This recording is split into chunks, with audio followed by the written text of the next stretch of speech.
સુરતમાં હોટલનું ખાવાનું ખાધા બાદ એક જ પરિવારના 5 લોકોને ગંભીર ફૂડ પોઈઝનિંગ થતા ભારે અરેરાટી મચી ગઈ છે. આ કરુણ ઘટનામાં 5 વર્ષની માસૂમ દીકરીનું ટૂંકી સારવાર દરમિયાન મોત નીપજ્યું છે.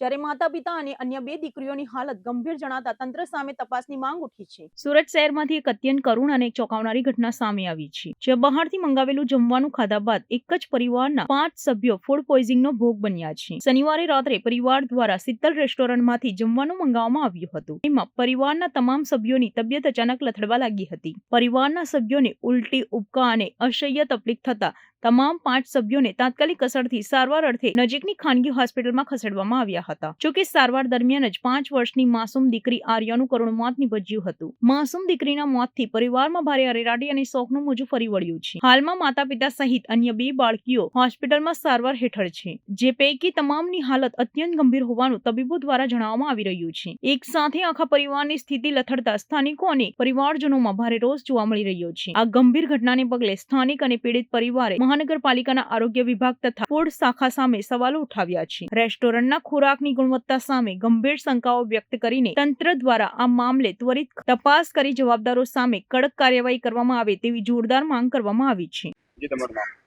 મારું નામ બાબુભાઈ કલસરિયા છે. હાલ અમે સ્મીમેર હોસ્પિટલમાં ઊભા છીએ. અમારા એક પરિવારમાં 5 સભ્ય ફૂડ પોઈઝન થઈ ગયું છે. શનિવારે રાતે 7 વાગે 2 સબ્જી ખરીદી અને ઘરે લાવીને જમ્યા પછી અંદાજે 5 જ કલાક પછી પેટમાં ખૂબ જલન દુખાવો થયો. દુખાવા થયા પછી અમે બાજુની હોસ્પિટલમાં સારવાર માટે ગયા. ત્યાં રિપોર્ટ કરાયો. રિપોર્ટની અંદર ફૂડ પોઈઝન આવ્યું છે. હાલ ગઈકાલે એક 4 વર્ષની માસૂમ બાળકીનું ડેથ થયું છે અને બીજા 4 પેશન્ટો છે એ હાલ સદવિચાર હોસ્પિટલમાં એડમિટ છે. અમારી સાહેબ તંત્ર પાસે, મીડિયા પાસે એવી માંગ છે કે અમને આ પરિવારને ન્યાય મળે અને આવા વિરોધ તપાસ થાય એવી અમે માંગ કરીએ છીએ.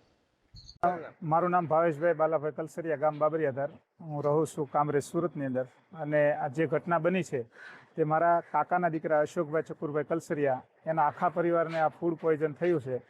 શીતલ રેસ્ટોરન્ટની અંદર જે ઈસરકુપામાં આવેલું છે ત્યાંથી 15 તારીખે સાંજે 2 શાક લઈ આવેલા અને ઘરે જમ્યા.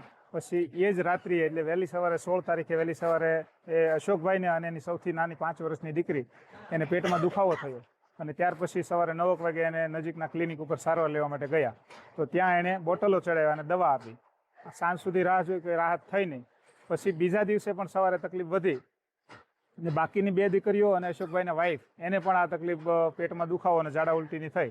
એટલે તાત્કાલિક રિપોર્ટ કરાવ્યા. હવે રિપોર્ટ આવે એ પહેલાં જ આ આર્યા નામની જે 5 વર્ષની દીકરી છે એને ખૂબ જ આંચકી જેવું લાગ્યું અને આંખું તરવા લાગી. એટલે તાત્કાલિક સદવિચારમાં અમે દાખલ કરી. દાખલ કરતાં જ 15 થી 20 મિનિટની સારવાર દરમિયાન જ અમે હાજર હતા અને એને ફૂડ પોઈઝનના હિસાબે એનું ડેથ થયું. અને પછીના પેશન્ટ જે છે 4, અશોકભાઈની 2 દીકરી, અશોકભાઈ અને અશોકભાઈના વાઈફ જ્યોત્સનાબેન, એને પણ ત્યાં સદવિચારમાં દાખલ કર્યા અને એને પણ ફૂડ પોઈઝનના રિપોર્ટ આવ્યા છે. હવે જે બનવાકાળ બન્યું છે, આ આર્યા નામની 5 વર્ષની દીકરી એના કારણે જ ડેથ થયું છે.